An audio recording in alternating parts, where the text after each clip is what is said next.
La vie de Job.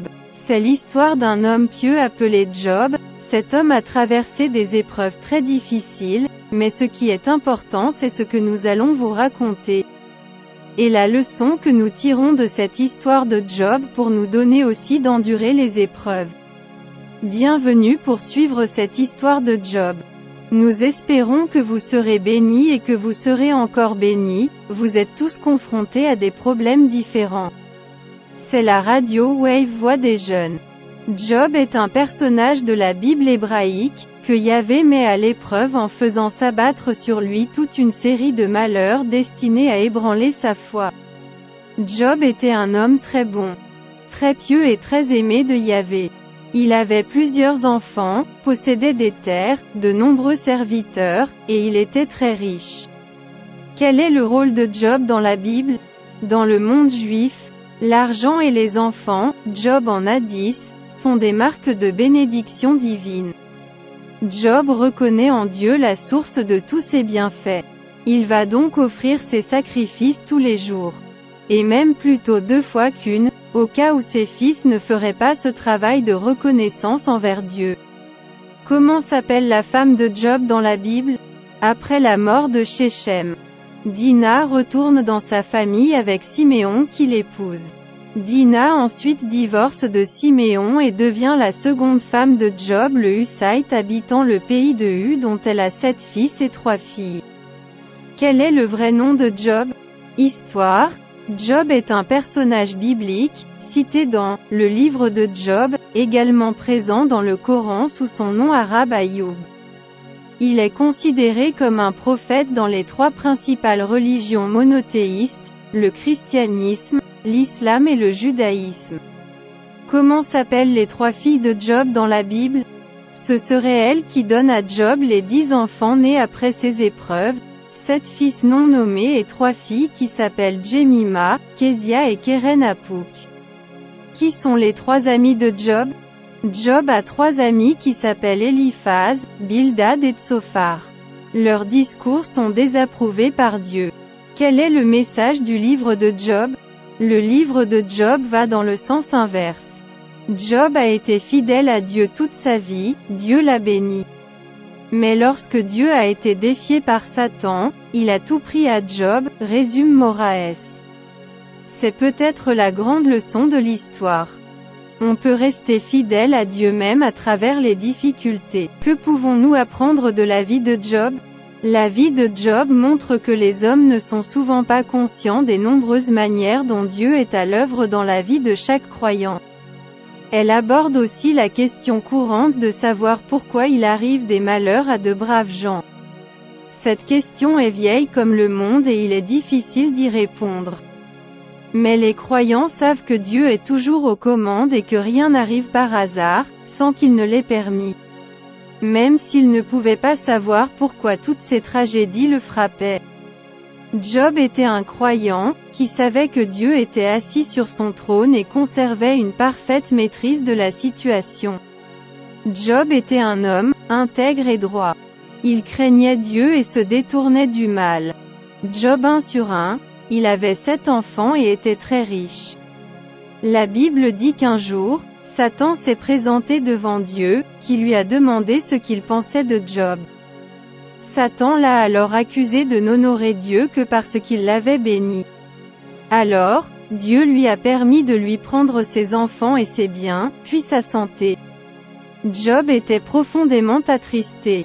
Mais il n'a pas accusé Dieu, Job 1h22 et 42 sur 7, 8. Ses amis étaient certains qu'il avait péché et méritait son châtiment. Ils essayaient de l'en convaincre, mais Job maintenait son innocence. Tout en posant ses questions à Dieu et en confessant qu'il voulait mourir. Un autre ami, Elihu, un homme plus jeune que les autres, a ensuite essayé de plaider la cause de Dieu. Puis Dieu a lui-même répondu.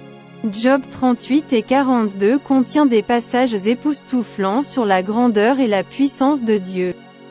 Job a répondu à Dieu avec humilité et repentance. En reconnaissant qu'il avait parlé de choses qu'il ne comprenait pas, Job 40 sur 3 à 5, 42 sur 1 à 6. Dieu a ensuite exprimé sa colère envers les amis de Job, pour avoir parlé faussement de lui.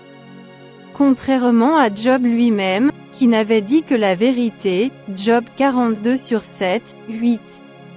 Il leur a demandé d'offrir des sacrifices et leur a dit que Job intercéderait pour eux et qu'il accepterait sa prière. C'est ce que Job a fait, pardonnant ainsi la dureté de ses amis. Au final, Dieu a doublement restauré sa fortune, Job 42/10, et BE_N. La dernière partie de la vie de Job beaucoup plus que la première, Job 42/12. Après cette épreuve, Job a encore vécu 140 ans. Job n'a jamais perdu la foi en Dieu, même dans les circonstances les plus tragiques, où il était durement éprouvé. Imaginez-vous tout perdre en une seule journée, votre maison, vos biens et même vos enfants.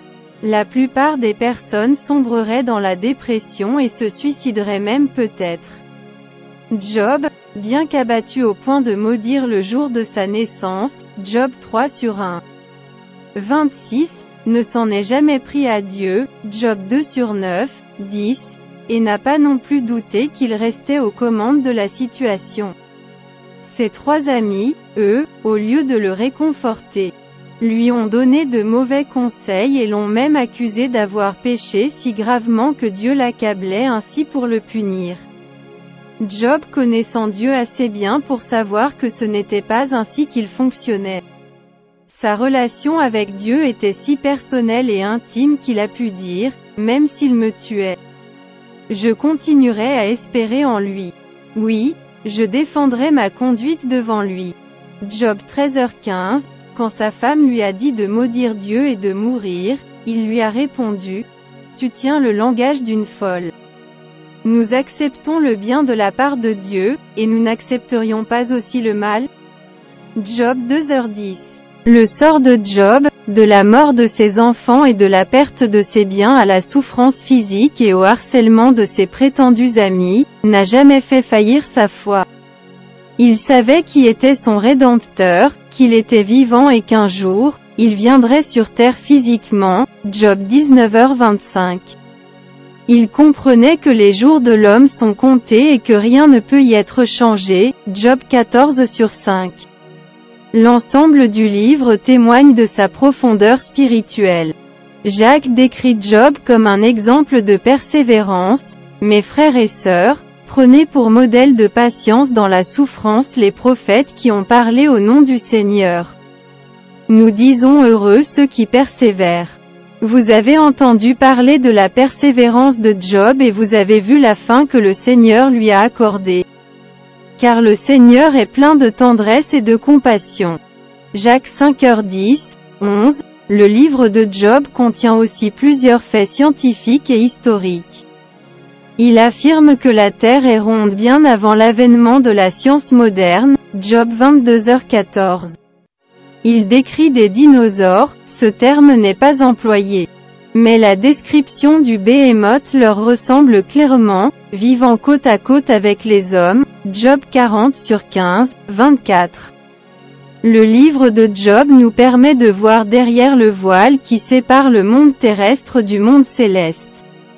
Au début du livre, Satan et ses anges déchus ont toujours accès au ciel. Entrent et sortent librement et y rencontrent Dieu. Le récit montre que Satan est occupé à semer la destruction sur la terre, comme le dit Job 1/6, 7. Il est également l'accusateur de nos frères. Apocalypse 10. Enfin, le texte montre son orgueil et son arrogance, décrit en Ésaïe 14h13, 14.